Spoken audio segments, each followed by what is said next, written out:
Welcome to City Week, ladies and gentlemen. I am your host, Alton West. Today I will have guests on from the LaGrange Fire Department. Also, I will have a guest on from the Troup County Chamber of Commerce. So stay tuned for those interviews coming up in just a moment.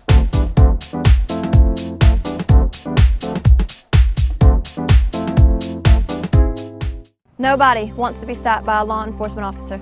Everyone wants to feel safe. So we've trained our officers to first listen and then explain.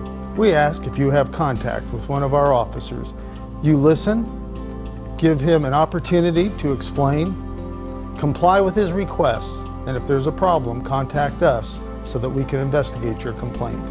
Listen, explain, comply, then complain. Our safety and yours matters.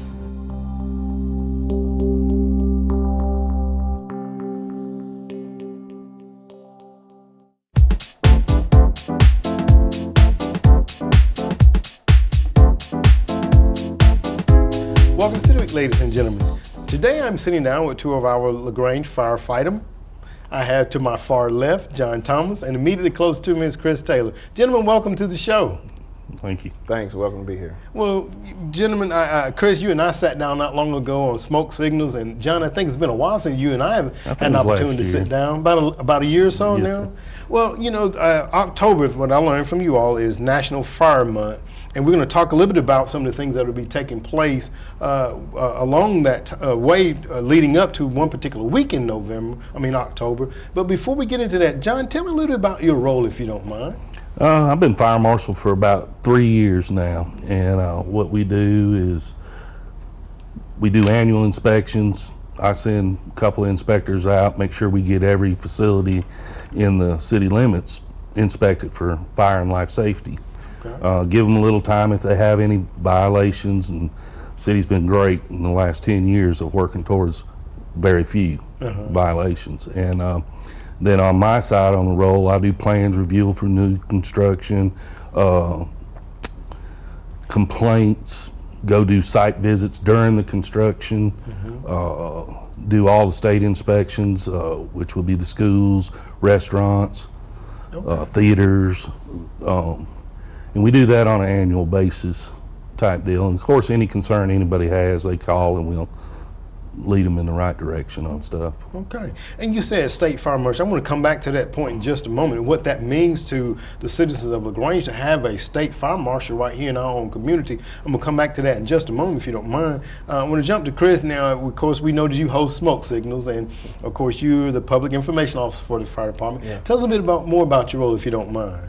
Well, I've been with the fire department 24 years, and I coordinate our public education programs at the department, and I also, you know, I'm in the field, so I'm a company officer as well. So I have many roles, but my passion has always been educating the community on what they need to know about fire and life safety. So I spend pretty much a majority of my time, you know, setting programs up so that we can get out in the community where we can educate our senior adults, children, and everyone that falls in between. Okay, well, very good. And you talked about some educating our adults and seniors in particular, and I want to jump back to John just for a moment. Talk about a little bit about what that means for the city of LaGrange and the residents of LaGrange, John, to have a state fire marshal here in our community.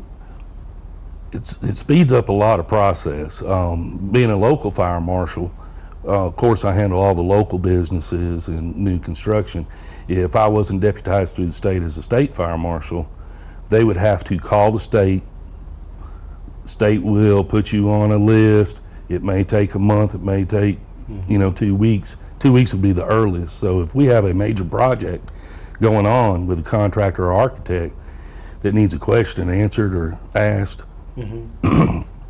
I can do it immediately. Usually within an hour to the next day, I can handle that situation. So it speeds up the process for the city of LaGrange to have us deputized through the state to handle the state inspections. Absolutely, that's a big benefit to the citizens and also to anybody that has like I say, a need and various things of that nature. Let me just jump right on in there because October, as I stated, is National Fire Prevention Month. Chris, you all were telling me there's a number of things that you all have slated coming up in reference to this. I just want to start, and actually the actual week is October the 9th through the 15th. Correct. But because there's so many things going on, you guys are doing the whole entire month. Right. Take the first thing that you all are going into the schools. Talk a little bit about that for me, Chris. Well, throughout the month of October, we're scheduled to go and educate the elementary schools here in our area about the theme of Fire Prevention Week, which is concerning smoke alarms. Okay. And also other fire safety related issues that they need to be aware of. Okay. Now, when we go to the schools, well, our target audience is pre-K through second grade, because that's generally the age group that are affected by fire in most cases from a national statistic. Okay. So we want to make sure that we home in on that group of kids on the things that they need to protect themselves, so that they can go back and bug their families about the stuff that we've taught them. So that's one of the good things about being able to target that group of kids as it relates to fire safety, and we do this through presentations, and we do demonstrations and things of that nature to kind of really get them to understand how important fire safety is, and being able to go back and share that with their friends and family. Okay, the hands-on learning. Chris mentioned about smoke alarms, John, and with you being the fire marshal, I want to ask the question about what is the law and the requirement for smoke alarms in homes? In residential, you need to have smoke detectors in each bedroom, in the hallway, common area, which would be a living room or a family room, utility room, and garage areas. Okay. That's going to be the code. Even if you are financially unable to do that, at least have them in the hallway where the bedrooms are and in the bedrooms. Okay. That way, because most of the time, you're going to be asleep or something. If you're awake in the family room, you can at least address that then. But if you're asleep, you need something that's going to wake you up. Absolutely. I noticed you left the kitchen out. Yeah, we don't want to put smoke alarms in kitchens. It's a lot of false alarms. Right. And on that sense, it's not going to be an unprotected area. A smoke detector one smoke detector covers 900 square feet. Okay. So most kitchens aren't 900 square feet. So it's going to be another smoke detector in the near vicinity that will handle that. Okay, all right. I'm going to ask you, because Chris, you were talking about going into the elementary schools to talk to the students. I understand that you all are also going out to the Vernon Wood apartments and talking to the seniors. Yeah, we actually went and talked to the seniors recently on request of the staff about fire safety. And with that, we will be going out and talking to more seniors in the month of October. We'll just schedule an opportunity for us to come out and talk to various groups that we have on our list to go out and share this information with. So that's another big key thing for us, is being able to reach out to our seniors, because a lot of times we have seniors who live by themselves, but we also have seniors that live in a residential community. So we try to share that information in both environments, because fire safety is a little bit different in each environment, but we want to make sure that they understand the importance and the things they need to do to protect themselves. Okay, well, very good. There's the Citizen Day that's coming up. I'm going to get both you gentlemen to talk about that, because I think it's going to be where the entire community can come out on October the 22nd. Yes. Citizen Day this is our third annual Citizen Day put on by the LaGrange Fire Department. It will be hosted at the LaGrange Mall on October the 22nd from 12 noon until 4 p.m. And we have a list of events that we'll be doing during the event. And we'll be having fire truck rides, of course. That is one of the biggest events that a lot of the community like to get an opportunity to ride on a fire truck, because that's a rare opportunity for citizens to get a chance to do that. So they'll be able to do that on that day. We will have events for the kids that we'll have going on, and we'll be having gift basket giveaways, a little raffle. So that's another fun thing that we found that the citizens like to do. And we'll be doing blood pressure screenings and also giving out safety information. So we got a couple things that'll be going on, and we have some other guests that's going to be there partnering with us. The American Red Cross has their blood drive going on the same day, so the citizens can come out and donate blood if they would like to, as well as enjoy the activities that we have going on with Citizens Day. Okay, well, very good. Now, and I also know that the fire department for a long time, John, and both you guys can comment to this, have had the smoke alarms detectors that you all install in homes of seniors. Talk a little bit about that for us, and are there requirements, or is there any type of qualification that they need? Either one of you gentlemen can talk about that. Go ahead, Chris. Well, as far as the smoke alarm program, we do have one that we've been using probably 15 plus years now. And of course there's been adjustments made during that time frame, but with our program we do go out and install smoke alarms for our low income and senior adults. Okay.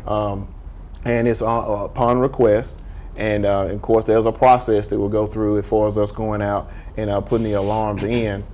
And we use the same criteria by the state. The only difference is it's with us.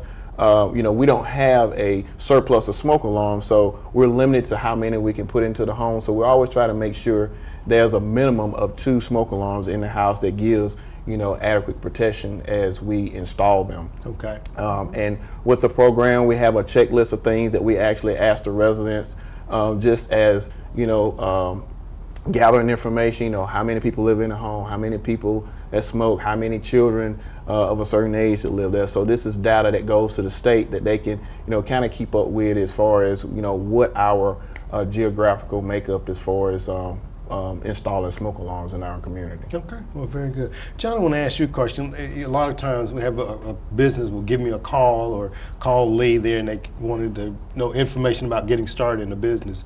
And fire inspection is one of the things that they have to have from you. Do you go out and do courtesy fire inspections, and what are you looking for when you go out? Yeah, I do courtesy, and I like doing courtesy inspections because it solves problems before the process gets started. Because I don't like to see people have this great idea of something and then go ahead and jump in, and then I slow them down, or the financial need of what they're going to have to do for that business they can't meet. So the courtesy inspection is always recommended. And I'll be looking for exposed wiring, if the square footage is big enough for what they really want to do. Okay. Any trip hazards, handicap accessibility, those type things. Okay, all right. Well, gentlemen, it's a pleasure to sit down with both of you all, and I want to just say thank you both for what you all do here in our community. Seeing Chris grow up from a young man riding his bicycle to the fine young man that he is today. And we all John, talk about that. We talk about that, don't we? That's right. And just doing a great service for our community. So thank you, Chris. Thank you, John. I remember you riding your bike and being, pulling your kids in the wagon. Yeah, but I was old when I was doing it. And I do want to add one more thing as we close about Fire Prevention Week. The theme for that week is don't wait, check the date. And basically what they're saying is all smoke alarms that are 10 years or older need to be replaced in the home. So don't forget that. Always make sure you change out those 10-year smoke alarms. Absolutely. And keep them clean. Keep them clean. Keep them clean. All right. Very good. Gentlemen, thank both of you all for being on the show today, okay? No thank problem. you. All thank right. you. Ladies and gentlemen, stay tuned for more City Week in just a moment.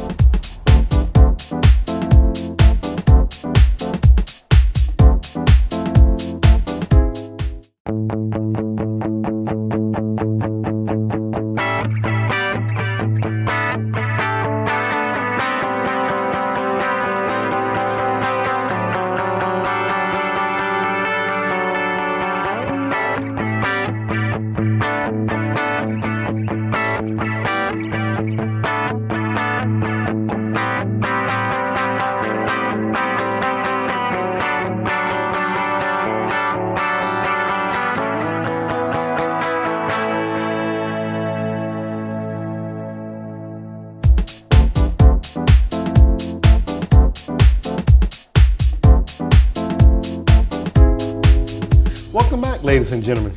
Now I am being joined by the Vice President of Business Development and Marketing from the Troup County Chamber of Commerce, Renee Willis. Renee, welcome to the show. Thank you, Alton. It's great to be here. Well, you know what? This is kind of, I guess, nostalgic for you somewhat. As we were talking when we were off air, kind of bringing back memories. I remember watching you years ago. Well, I shouldn't say years ago, well, but it some has been time a few ago, years, yes. on a local station here. And I'm like, oh my goodness! And here we are. Here you are with us today.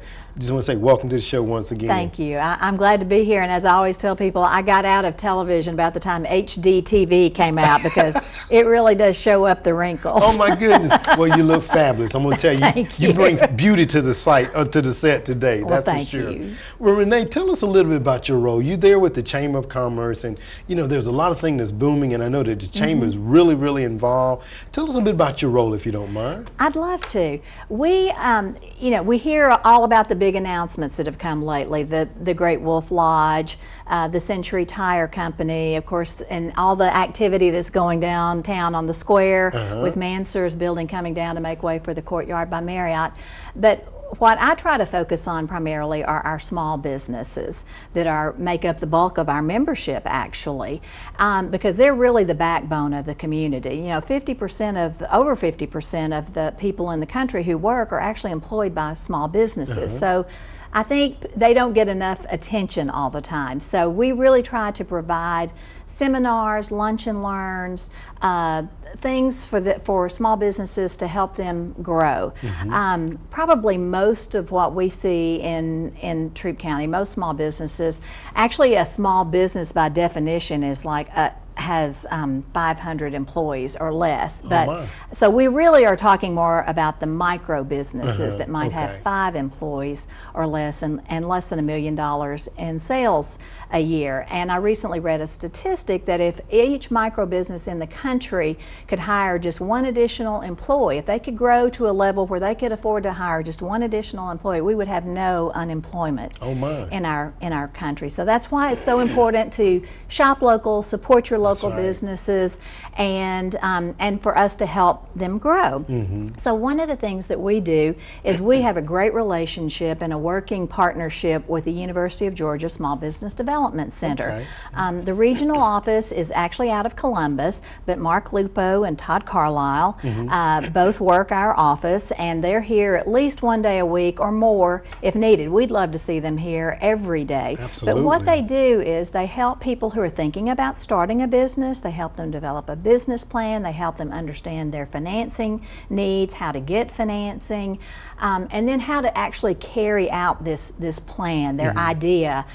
Because I know people have a lot of great ideas, but if they don't set that foundation and do the proper groundwork, then they have a greater chance of failing. Absolutely. And 50% of new businesses will fail within the first 5 years. So those that start out with the right foundation have a much better chance of succeeding long term. And of course, that's what we want. It just it gives everybody in our community more opportunities to shop and do business with these people, and of course it just improves our overall economy and quality of life. So that's what Todd and Mark do primarily, but they'll also help people who have existing businesses who maybe need to grow to the next level, or maybe they're having a little bump in the road and they don't quite know how to get out of this, and they can provide them expert advice, and their services are free. So if they call the chamber, we can get them the right information of how to set up an appointment with Todd or Mark. Okay, I think that's the best part of all that you said.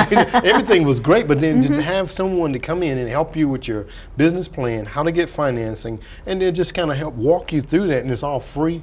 And I think you guys have one coming up pretty soon here too. Well, we actually, since with all the new announcements, I'm sure people are really seeing the growth that's going to be coming. So people are probably thinking that might have thought, I've got a great idea for a business, maybe now's the time to try to put that into action. So on October 25th, we're going to have a lunch and learn, and we're calling it So You Want to Be an Entrepreneur. Okay. And so this will just kind of give them a taste of what it's like to be an entrepreneur, what you need to do, and how to do it correctly if you decide to go that route.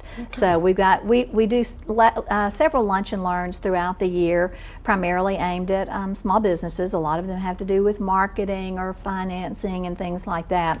But we also have another Lunch and Learn coming up on November 3rd, and that one's called Renovating Workforce Training. And Josh Fernandez, who was with Kia for many years and Sharing Plow many years, so he has a great track record in workforce training, and he's writing a book right now. So he's going to be doing that just to make sure that companies who have training departments are training the right way, training the right things, not just putting a Band-Aid on problems, but actually making systemic changes. Okay. So I think that will be very helpful to a lot of our larger businesses here. Very good. Now, on October the 25th, you said if anybody was interested, they can call the chamber. It Give will them be the on our. number. It'll be on our On the website, website or too? they Okay. can call me All right. 884-8671. Of course, Okay, that's definitely. 706. All right. Yeah, that's the chamber number, and we will definitely get them registered. It'll be about an hour and a half, and there will be a fee, probably about $20, to cover the cost of lunch and Okay. any materials that they might be provided. Oh, okay. Well, very good. So definitely want people to take advantage of that. Anytime you can get information about the startup of a business, and as you stated, I think the small business, as you stated so eloquently, are the backbone of our country.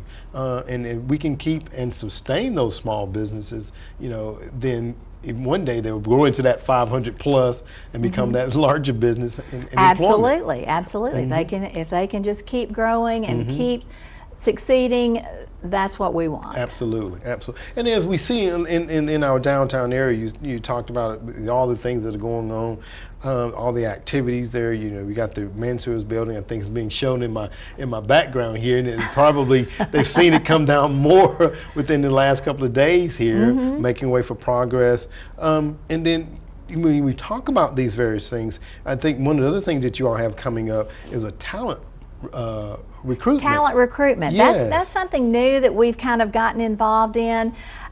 We always hear of people working here but not living here.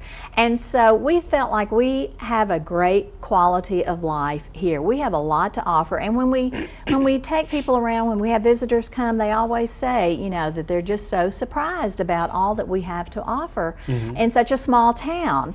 And so we've started working primarily with the hospital. We've done some with Emory Clark Holder Clinic. We've done some with local industry. When they're trying to recruit physicians or employees or executives, then we actually will take them on a community tour. We'll sit down and talk to them, answer any questions that they might have. Okay. And we try to be as realistic as possible, the good and the bad, but every community has that.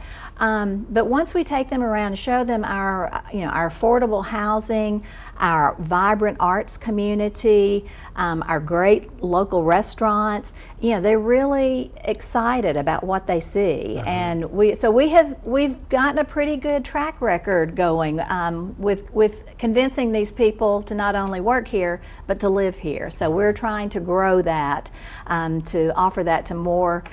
Any businesses that are trying to recruit people to come to work here, then we would love to be able to have an hour or 2 hours to sit down with them or give them a community tour. Very good. And get that aha. Yes. Yes. I hear, and because I'm always curious when I see someone new in the community and everything, and I always ask them, what brought you here? And a lot of times it's employment. Or they relocated because they didn't like the hustle and bustle of a bigger area, and they say LaGrange is just the right size and is rightly situated, so that if you want to go back to Atlanta or Columbus for those bigger venues, various things, and then they say it's just the quality of life here. Exactly. We have so many resources here in our community. It's a great family community, and we hear that all the time. Very good. And we want people to to come here and stay here. Absolutely. And we see that happening a lot. We do, absolutely. And talk a little bit about, you all have a new task going on, Digital Ambassador Campaign. Talk about that. It is called a Digital Ambassador Campaign, and we're going to roll it out in October at our Early Bird Breakfast on October 18th. Okay. And it's kind of a fun promotional campaign for LaGrange and Troup County, and we'll include West Point and Hogansville in that. Along the way, but what we found is that there's so much social media out there. So we're going to put some things out there on social media, and we're going to encourage people to sign up to be digital ambassadors, and then they can share these things that we post, because they'll have friends and family not in LaGrange, who knows, could be anywhere in the country, anywhere in the world, but we want to share the good news and the great things that we have to offer here, and good reasons to come and visit for a day, for a weekend, for a week, because with again, as you said, just within a 60-mile radius, we have so much for people to see and do. So Carol Kane is portraying Lafayette in our videos. So Okay. that will all we're in the process of shooting that right now, and so it ought to be quite hilarious. Absolutely. And very catchy Yes. when we roll that out. Well, when you said Carol Kane. Yes. You don't even have to give her a script. That's You just right. tell her kind of what the idea right. that you have, and she runs with it. She runs with it, absolutely. One last thing before we close out. Okay. There's a golf Snazzapalooza? Schmoozapalooza. Schmoozapalooza, okay, on the 11th. We do a chamber golf tournament every year and a business expo every year. But the Okay. business expo, people were, we've done it so long, people were wanting something new and different, so we've decided to combine the two. So it's going to be at the Fields on October 11th. Okay. So we'll actually have business on the green where businesses will have tents and you can come out and see what they do and talk to them. And then also have a golf tournament, which we do mainly to say thank you to all the people who support the chamber every year. Well, Renee, a lot of things going on, a lot of energy, and we're just so fortunate to have you and all the other members of the chamber making sure that Troup County, City of LaGrange, West Point, Hogansville gets represented. And I want to, as I close out, talk real briefly about the Very Troup briefly, Trends, if you don't mind. Troop Trends is a quarterly magazine that we do at the chamber. We do it in-house, so there are just a very few of us who do this. People think we outsource it, but we're very proud of it, and it actually just won an award from the Association of Chamber of Commerce Executives. Oh my. So we'll have our next issue coming out in November, but anyway, make sure we send out about 2,000 copies to members and different businesses, so be sure and look for a copy. We have them at the chamber. They can pick them up there as well, but it's always a lot of really good information about our community. Well, Renee, we just I want to say thank you to you and all the other staff members there at the chamber for making sure Troup County shines as well as it does and as bright as it does. And thank you for being a guest on the show Thank today. you. It's a labor of love for all of us. Well, thank you. We appreciate it. All Thank right. you, Alton. Ladies and gentlemen, stay tuned for more City Week in just a moment.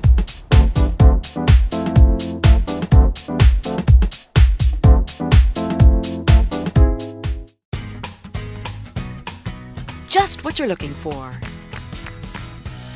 You'll find it in one of the 28 shops in downtown LaGrange. Remember old school customer service? It's still here. Not to mention that perfect gift. That's the beauty of downtown LaGrange. So come on down.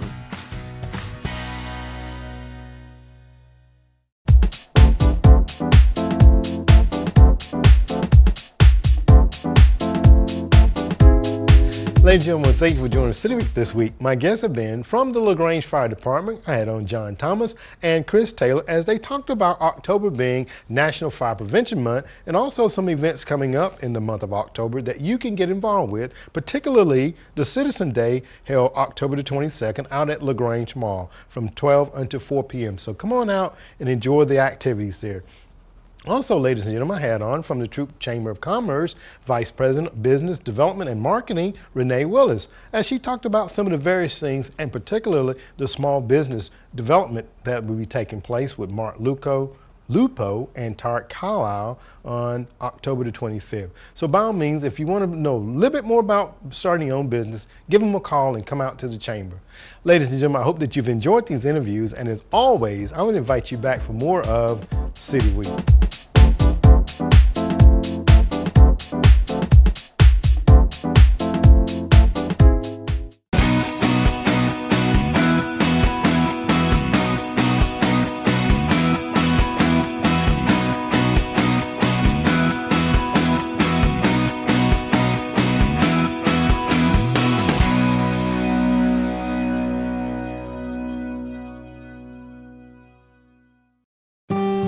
Why United Way?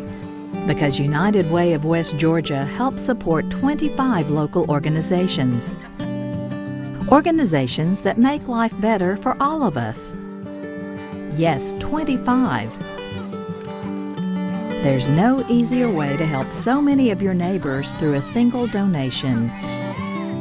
When you give to United Way of West Georgia, you help a lot.